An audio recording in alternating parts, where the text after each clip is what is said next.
You're listening to the Laura Ingraham race that is heating up. And not Michelle Bachmann, but Sarah Palin, excuse me. Sarah Palin got involved in this primary and endorsed a woman named Kelly Ayotte. And it's a like 4 or 5 way race here. And the primary is when, Tommy? Next week? The 14th? Something like that? September 14th. Yeah. Summing up. And it's the perils of getting involved in these primaries. I mean, sometimes you win, sometimes you lose, right? But who is the real conservative in this race? I'm concerned that we have some people who are getting endorsed because they happen to be a woman, and they happen to, Kelly Ayotte has a lot of friends in New Hampshire, and she's a Granite State gal, and she has some things to, in her favor for sure. But we have to be careful that we're just not, trying to do the Year of the Woman thing, and we're actually picking the best people for the job. Who's the real conservative in this race? Sarah Palin thinks this Kelly Ayotte. I think Ovide Lamontagne. I'm going to tell you why when we come back. And again, the perils of going with the nice narrative, which is the year of the female conservative. Yeah, if the person is the best conservative, absolutely agree with you. And Sarah Palin's picked some great folks. But in this race, respectfully, I think she's wrong, and I'm right. Even if Ovide ends up not being able to pull it out, he's the best person for this job, no doubt about it. And the Manchester Union leader over the weekend agrees with me. They endorsed Ovide against Kelly Ayotte, and despite all these conservatives coming into this race and saying that Kelly is the best person, including Rick Santorum and others. Susan B. Anthony list, Kelly Ayotte's the best person. She's the only person that can win. Well, she's the only person who can win if all of you get on her side, yeah. But Ovide is just hardcore conservative, great guy, principled, was against the stimulus, and he's not for the stimulus before he's against it. No, he's a consistent conservative, and we're going to tell you why this race is important and the lessons we can learn from this primary when we come back. Number 6. You got a friend in me. The Manchester Union leader, Joe McQuaid. I've known him since I was at Dartmouth College. Ovide Lamontagne is our choice for the... This is a matchup going on in the United States. Live or die. The big primary coming up September 14th. We've got a number of people in the primary. Sarah Palin comes in and endorses this woman, and some other conservatives outside of New Hampshire have done the same thing, like Rick Santorum and others. Well, here's what we know, is that Ovide might be the flashiest candidate. He's certainly not the richest. He isn't the favorite of the big-time professional polls of the Washington crowd.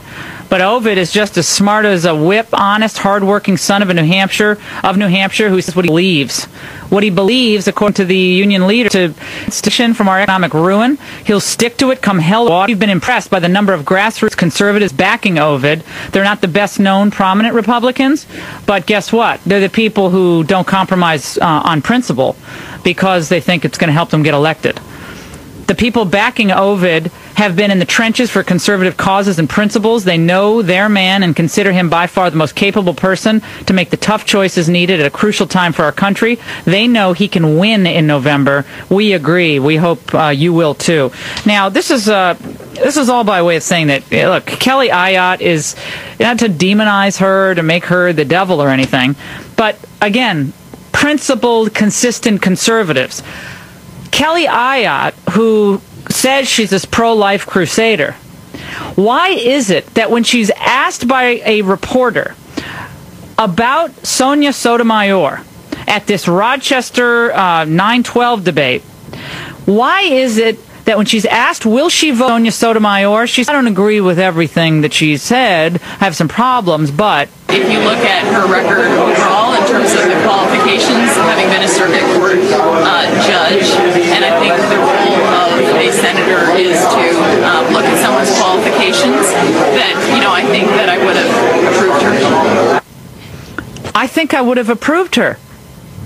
So New Hampshire, you're getting ready to elect Lindsey Graham? Oh, okay, another Lindsey Graham, another Richard Lugar, and well, Judd Gregg is supporting her, right? So Judd Gregg voted for Sotomayor as well. So Gregg was in this bandwagon. So okay, so we get all these people supporting Sonia Sotomayor, who is going to be perhaps a crucial vote down the line on issues regarding marriage, issues regarding life, issues regarding health care reform. And all this is on the line, and what you say as the Republican primary candidate is that you would have voted for Sonia Sotomayor, a woman who is one of the least qualified people to ever sit on the Supreme Court of the United States. And by the way, she administered the stimulus that she got for New Hampshire. You know, her deputy AG was actually the stimulus czar, and she was against the stimulus before she was for it, right? Well, okay. What we need in these primary contests are people who are principled conservatives. And from what we know in this race is that the only person who we can absolutely say is principled, will not say just what people want to hear, but will say the truth as far as conservatism goes, is Ovide Lamontagne. Just because someone happens to be a female and calls herself a conservative doesn't mean she's the best person in a primary race. So, you know, Palin's not right on this one. Doesn't mean that Ayotte's not going to win, but I think Ovide can win now that has Manchester Union leader endorsement. Stay with us.